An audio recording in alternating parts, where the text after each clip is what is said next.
When Marie awoke, she was in her bed. "You've slept so long," her mother said. "Mother," said Marie, "you cannot imagine all of the places I saw last night." "You've no time for dreams," her mother said. "Your godfather's nephew is here." Marie was happy to see the prince again.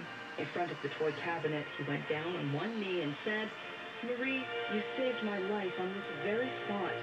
When you are old enough, will you reign with me at Marzipan Castle?" "Of course," said Marie softly. And that is exactly what happened. Marie is queen of a country where wonderful things can be seen with the right eyes to see them.